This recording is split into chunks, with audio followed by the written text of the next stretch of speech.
Olá pessoal, eu me chamo Célio e estou aqui com o meu amigo Felipe Tali, mais conhecido como Titã.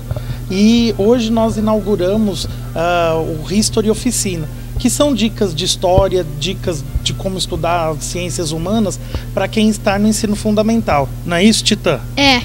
O Titã está na 7ª série praticamente, está terminando o 6º ano e gosta bastante de história. Não só de história, né, Titã? Do que mais que você gosta? Eu gosto de geografia, biologia, mas o que eu mais gosto é história. Então tá, ele sabe muito mais história que muita gente grande.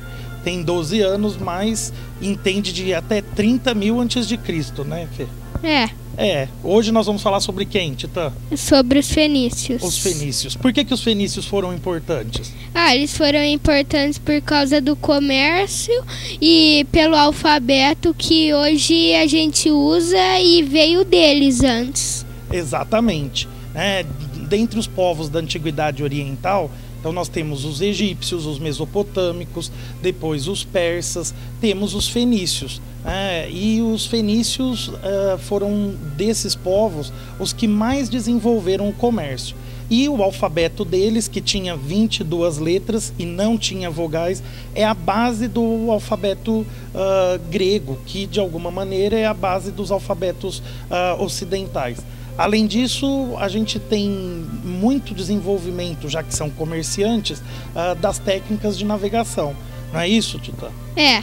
Eles navegaram até onde, você lembra? A Dinamarca. Até a Dinamarca. Tem uma lenda de que eles vieram para o Brasil. Você acredita nisso? Não. Por que não?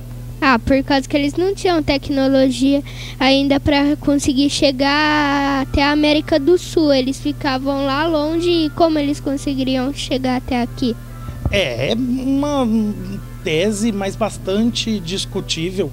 Eu, assim como Titã, não acredito muito também.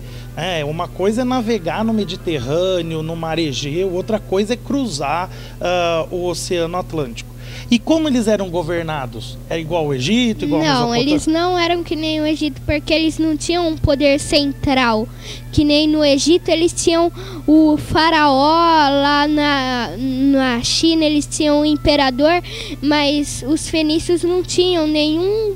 Eles não era teocracia lá, e eles não tinham o poder máximo no meio, todos tinham o mesmo direito. Isso, na verdade eles tinham uma estrutura de cidade-estado, em que os comerciantes têm um grande poder. E aí tem um nome super complicado para esse poder dos comerciantes, que é tassalocracia. Não é preciso decorar esse nome, mas se algum dia aparecer, você vai se lembrar dos fenícios. E eles eram comerciantes. O que eles faziam? Eles produziam as coisas ou eles pegavam de um lugar e vendiam para o outro? Assim, eles iam e eles, na maioria das vezes, roubavam barcos. Nas embarcações, eles chegavam no mar que eles estavam viajando, aí eles viam um barco que eles gostavam bastante, iam lá, derrubavam o barco e pegavam para eles. Havia pirataria, pilhagem. Embora eles não fossem tão militarizados, eles tinham um exército importante? Não, né? Não. Porque eles eram mais comerciantes? Eles não lutavam tanto. E eles só lutavam para a própria defesa e para pegar os barcos e os itens que eles gostavam. Na verdade, eles não têm uma estrutura militarizada como os assírios, que viviam a certa altura na Mesopotâmia. Mas eles eram muito ricos comercialmente porque apresentavam produtos diferentes. Por exemplo, tecidos. Quais os tecidos são mais importantes? Aqueles que têm cor. E os fenícios tingiam esses tecidos.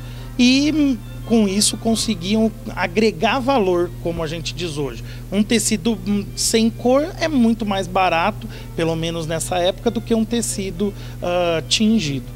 Então, para resumir, a gente tem de lembrar que eles são mais comerciantes do que agropastoris. O que mais, Titã? A localização deles hoje em dia é no Líbano. É isso mesmo, tinha esquecido. O Titã tem boa memória e lembrou. No atual Líbano. E eles acabam sendo derrotados por quem? Pelos persas. Pelos persas. Os persas até que engambelaram, porque primeiro fizeram uma aliança com eles, não é isso? É. Então, tá, acho que a gente falou o mais importante dos fenícios.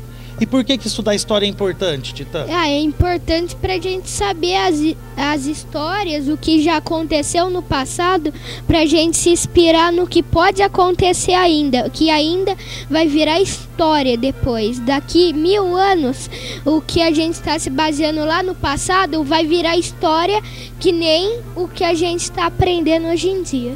É isso aí. No próximo programa a gente vai falar de quem? Sobre os persas. Sobre os persas, são muito importantes. E depois? Depois é Babilônia, Grécia, Roma. Grécia, Roma. E se vocês tiverem sugestões, podem mandar um e-mail pra gente. Pode comentar, pedir algum tema. Titã sabe tudo. De Hitler até o Nabucodonosor, Titã domina. Até a próxima. Tchau. Tchau.